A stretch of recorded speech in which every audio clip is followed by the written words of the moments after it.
Hey y'all, I'm Ceci. I am pregnant with twins. I'm currently in my second trimester. I'm week 21 today.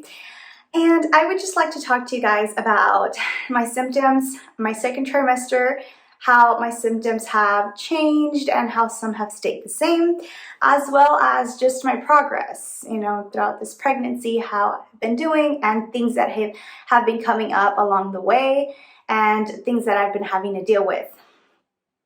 So first I would like to start off with my symptoms. So my symptoms a lot of them have gotten better. I no longer feel very sick in the morning. I'm finding now that sickness is more happening at nighttime compared to the morning time. It's around like 8 or 9 when I start feeling very nauseous at night. Actually, I remember about 2 weeks ago, I had ate a big bag of hot Cheetos.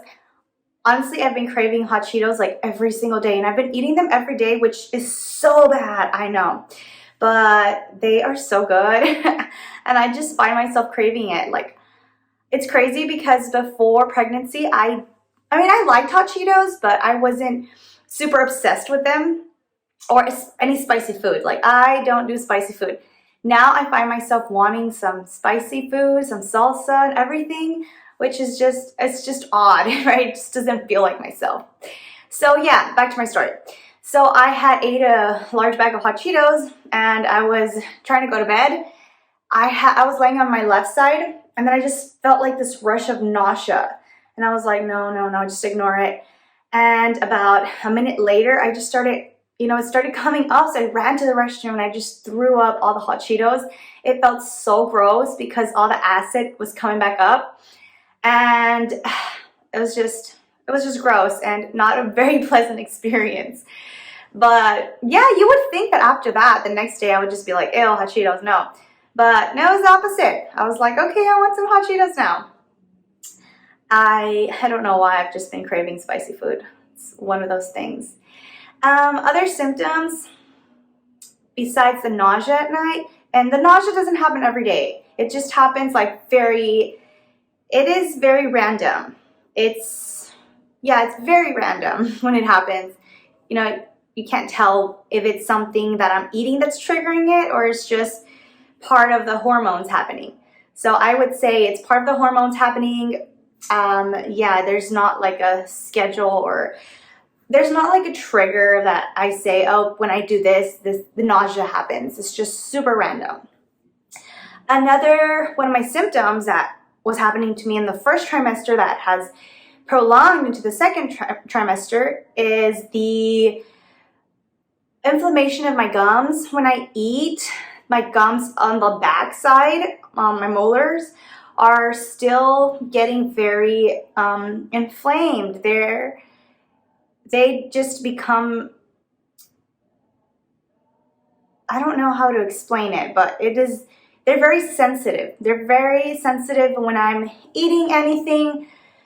And if I don't pay attention, if I'm chewing like just really fast, trying to just stuff food down my throat because I have to do this or that, I realized that like an hour later, like it starts hurting really bad. I was reading more up on that, and it says because of the hormone progesterone that you may be more susceptible to gingivitis, pregnancy gingivitis, which, I don't know. I just know that gingivitis sounds scary, right? But it's like it's part of the hormones. Once you give birth, like it should go back to normal. It's nothing to be like, oh crap, gingivitis, scary. Yeah, no, for me, what's helped me is just being careful not to put so much pressure back here, like evening out my food. Sometimes, like, if it hurts too much on this side, I'll just chew on this side to give this side time to recuperate on the inflammation. But yeah, it's been very annoying having to, sometimes I just want to eat so fast because I have like a 20-minute break for lunch. And it just hurts, so I have to, pace myself. And one of the worst symptoms that I've had is the constipation. It is so bad. I don't know if it's like the babies are pushing my intestines up. Honestly, I've just been trying to figure out what's happening to my body, but I just cannot use the restroom regularly like I used to. So before I used to drink coffee, I was a very heavy coffee drinker, and that helped me be regular, like stay regular. So now that I quit my coffee drinking, it's more difficult to you know, you have to have a regular bowel movement, and when I do, it's like super hard. So I have been taking different stuff that has not really been helping. I've started taking Colis because that was one of the things my doctor recommended, and milk of magnesia. That has not been helping me. Honestly, what has been helping, I wouldn't say a lot, but you know, a little bit, is drinking hot tea in the morning. I'll put some chamomile in a very, very hot tea. I guess the warmth of it like gets me allows everything to get moving in there, and it's kind of helped. I mean, not really, not like every single day, but you know, so and so. I went to my anatomy scan last Wednesday, and my doctor recommended Miralax. So I'm going to be trying that out in the next week or so. She just told me that I have to make sure I'm home because it could be bad. So I'm going to take her precautions, and I'm going to take Miralax next week, and I'll let you know how that goes. But yeah, constipation has been pretty annoying. Another thing I noticed that when I'm walking, like let's say because I try to walk at least a mile every day. It doesn't always happen, but that's my goal. I was walking, like when I walk in the afternoons, I get this like pain on the side. My doctor said it was a round ligament pain, and that it's normal, especially when like you're trying to exercise. It's like your muscles are trying to expand to make more room.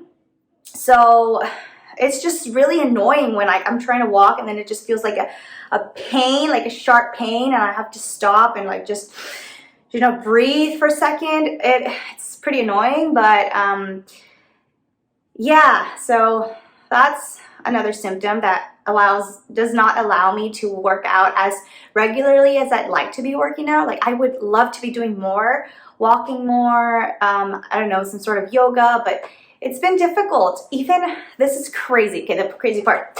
Last week, I decided I wanted to do, I started wanting to do squats because I went to my anatomy scan, y'all, and I gained 10 pounds in the matter of like 4 weeks. So I started freaking out, right? I'm like, oh my gosh, I'm eating too much, but I'm just so hungry all the time. So it's just, oh, horrible. So anyway, I was like, okay, I'm gonna do some squats, you know, start tying things up. I can do squats. I was reading that squats are great for you to get ready for labor, and I want to try to deliver for my vagina, right? So I did like maybe 10 squats. It wasn't even that much. So I did like 10 squats. It was like hurting so much, like my muscles. I guess I'm so out of shape because it just felt like everything was just in so much pain when doing like 5 squats, and I'm like, okay, suck it up. You can get through this. So I did a little bit more and a little bit more, and it got to the point where like my muscles were just, you know, worn out. It felt very painful to keep going. So I didn't keep going with the squats. I started doing like other moves, like a lot of modified moves. But the next morning I woke up super, super sore. Like I couldn't even walk. It was so hard to walk. But yeah, I'm so out of shape. And then me gaining 10 pounds in 4 weeks was a little bit like shocking because that's a lot. It's a lot of weight, right? I don't want to end up gaining like 50 pounds at the end of this pregnancy. So I want to make sure that I am trying to, you know, work out more consistency. And when I say work out, I mean like just get your body moving, like get your blood flowing, that kind of thing. So yeah, I have been walking, trying to walk a mile a day. Doesn't always happen, but because it's so freaking hot outside, you know, like I want to go walking right after work, but it's too freaking hot. Like it's just too hot. So I try to go later on, like around 6 or 7. That doesn't always happen because I'm exhausted from the work day.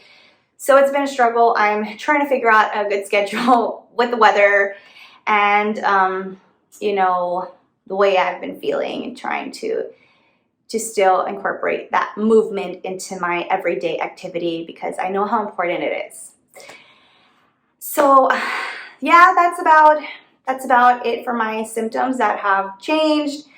I would say that it's starting to feel heavier. Like, I definitely feel it now. Before, I remember I would be like, where's my stomach? Like, I don't, I can't tell that I'm even having twins. Now I'm like, okay, you can definitely tell. I'm gonna get up so y'all can see it. So yeah, that's my belly. Like, you can definitely tell. I have an outie, like my belly button is sticking out, and that has just made me feel a little bit self-conscious because I don't know, I don't really like it. But yeah, I feel heavier, bigger. I've been getting like weird contractions. Well, I didn't know they were contractions. But when I went to my 20-week anatomy scan, my doctor, I was telling my doctor how it feels. Like, it just feels like everything gets very hard, and it lasts for like, I don't know, maybe like a minute. And I start like moving or doing something. Like, at first it freaked me out because I would just feel my belly and it was so hard. Like, I couldn't, like, even breathing, it was like difficult because of the hardness. So I would just freak out. I told her, like, I don't know what's happening. Like, why is this happening to my belly? And she was telling me that those are called like Braxton Hicks contractions and that they are normal. So yeah, I've been getting those, and it's crazy when it happens because it's like random too. Like, I'll just be sitting down and then I get up to like go use the restroom, and then it just feels super hard. And I'm like, whoa. It's not really like painful. It's just discomfort that I feel like, it's just a lot of discomfort, but nothing painful, anything like that. So one of the other things I wanted to talk to you guys about is my anatomy scan. So I went in last Wednesday for my anatomy scan. I was exactly 21 weeks, and it was just, first of all, it was very fast, right? I thought the anatomy scan was supposed to be like 1 hour each twin, but no, it was like a total combined time of an hour. So it was, I would say, about 30 minutes each twin. So last time we had gone in, the doctor had told me that there was a small deposit of calcium in one of the twins. Of course, she told me not to worry about it, that sometimes it's developmental and will fix on itself. Of course, I worried about it so much, and so this time we went back in, and they found even more things. So twin A is the one that has the calcium deposit, but he also has some sort of cyst on his brain, and she said that's also developmental. It happens in about 2% of the pregnancies, and it usually is present during the second trimester. Then it was not just that. I actually have my report here. I'm going to pull it up so I can tell y'all exactly what she said. So I have di twins, of course, because one's a boy, one's a girl. They have their separate sacs. They have their separate placentas. That's basically what a di twin means, right? My placentas are anterior, so that means that they're at the front of my belly. So whenever you have an anterior placenta, it's usually more difficult to feel the movement of the baby, which is crazy because I feel them kicking like very often, especially at night. I definitely feel it.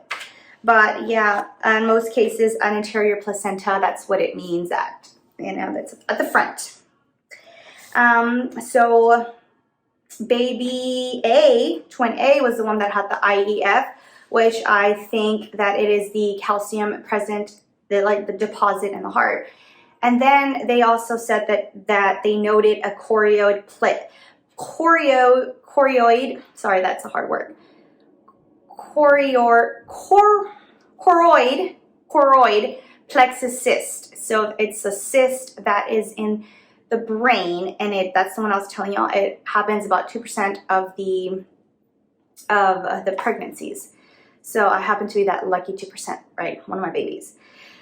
Then, okay, this is a part that really freaked me out. Twin B had an additional vessel adjacent to pulmonary artery 3VV. Don't know what that means, but I was asking the doctor what that meant, and basically she said that I have to be referred to a maternal fetal specialist because they're going to do a more thorough scan of the twins, and they're going to check out for that. They said that it might be a vessel that's connected to the brain. It goes to the artery. And well, that really freaked me out because, you know, first of all, I have no knowledge as to what that indicates, what that means. And second of all, I just wanted them to both be very, you know, healthy. And I was not expecting this. It was just, you know, out of the blue because they had told me everything was okay last time I went in for my 16 week. And it's only been for 5 weeks at the most, about 5 weeks. And then they tell me this, right? And it just caught me off guard. So I'm patiently waiting for next Thursday. I was able to get an appointment next Thursday. And they are going to do that more thorough scan of Twin B to see what that indicates. And quite frankly, I am a little anxious and nervous, but I have been praying every night. I have faith that this will, if it's anything, you know, that it will resolve on its own. I don't know. It really made me feel, you know, sad that I have to go through the extra measures, and sad that I have to be thinking about another thing that I have to have on the back of my mind. Because, yeah, it was that calcium, and then the cyst, and then the artery, and I just need prayers. If y'all can help me pray, like, that would be very helpful for me. I have been praying as well. I hadn't talked about this, and I didn't really want to talk about it because it's difficult. And not just that, but if I figured, like, if I just ignore it, like, it's not happening, it'll go away. But you know what, it's happening, and I don't know if there's anybody else out there that is going through the same thing with, you know, with one of their twins, or even if you have a singleton. But I guess I would like support, or know, like, somebody to tell me, like, this happened to me and it turned out okay, you know, that sort of thing. That would help me out a lot, help me feel better. But I'm trying to stay positive. You know, I'm a naturally positive person, so I really do have faith that everything will be okay. I will wait for next Thursday to find out what exactly is going on in there.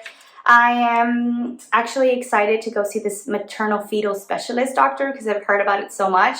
In a lot of the twin pregnancy books, actually, that I've been reading, they talk about you should be going to see a maternal fetal specialist, especially if you have twins, even if you're not high risk for anything else. So I am excited to go see them, to talk to them, know more about their development. And all of this I'm taking as a learning experience. Like, I'm learning a lot, and I hope to be able to help somebody else out that's in a similar situation, just as I would like to be helped out since I'm in the situation, you know, because it's difficult. It takes a toll on your mental health.